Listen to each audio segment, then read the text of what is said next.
The persecutor. Ted continued, as you said, the persecutor is the perceived cause of the victim's woes.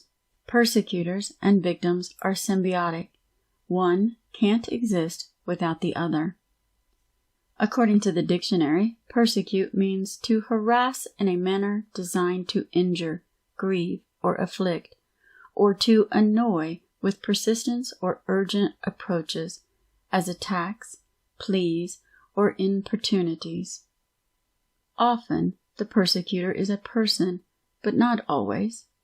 As I said when you slipped on the path, persecution can be a condition like a health challenge or a circumstance such as losing your home in a fire. But whether person, condition, or circumstance, the persecutor gets the blame for causing the victim's feelings of grief, despair, and hopelessness. I can see all three kinds of persecutors in my life. My wife seemed like my persecutor when she became distant. My infertility was a persecuting condition, and my dad's death was a persecuting circumstance. No wonder I feel like a victim. Ted responded, the poor me identity is reinforced by the persecutor, who looks down on the victim with an attitude of, you poor so-and-so. When the persecutor is a condition or a circumstance, of course, there's no personalization. That doesn't mean you don't take it personally. You do.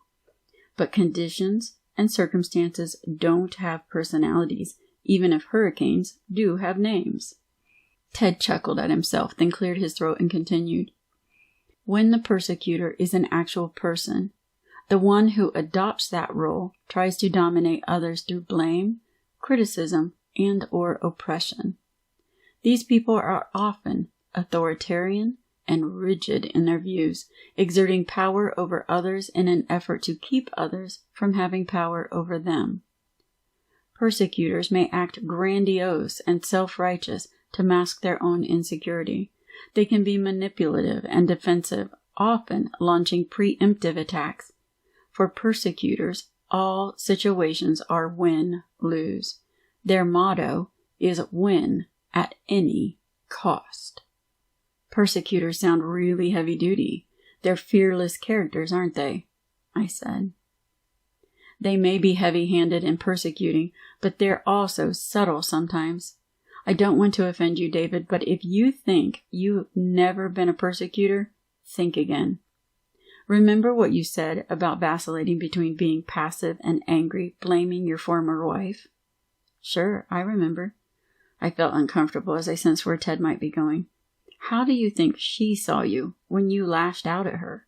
He asked. Well, probably like a persecutor. Exactly. Victims often react to situations in ways that make them persecutors in the eyes of others. That's important in the drama triangle. Persecutors, like victims, act out of fear. They may seem fearless, but actually persecutors are almost always former victims. They're mobilized by the fear of becoming a victim, nursing angry resentments about times when they felt victimized. Persecutors inwardly declare, I'll never be a victim again. Ultimately, what they fear most is loss of control. I laughed. Reminds me of Scarlett O'Hara in the movie Gone with the Wind. She proclaims, I will never go hungry again. After she lost her social position and all her possessions, she felt like a victim, but she ends up being Rhett Butler's persecutor. Ted smiled. It sounds like a good example, although I must admit that movies aside, there's enough drama for me in everyday lives of the people I meet. A couple of weeks after I first met Sophia, she brought her partner Dan to meet me. Dan felt bad that his affair had caused Sophia such pain. But, he added, it wasn't as if he had been planning it. He felt that in many ways Sophia was responsible. Dan wanted to be with someone who wanted to talk and laugh with him at the end of a hard day. He was pleasantly surprised when Sophia quit her dance class to spend time with him, until she began bringing work home with her and reading novels. After several months, Dan decided he was not going to allow Sophia's aloofness to keep him from having a good time. At first, he stayed longer at work, but that hardly felt like fun. He began going out with his single work friends, who liked to play pool and darts at the local pub. At least now Dan was getting to laugh a little.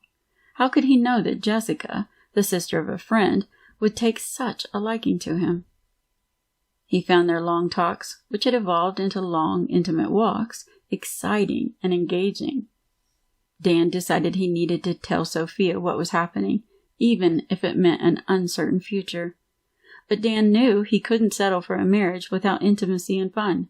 Dan said if Sophia had been more attentive, we probably wouldn't have ended up in this mess.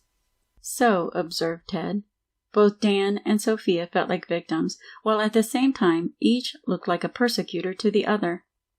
The dance of victim and persecutor might seem to describe the whole drama dynamic, but it's never a duo. It's a trio, a triangle of disempowerment.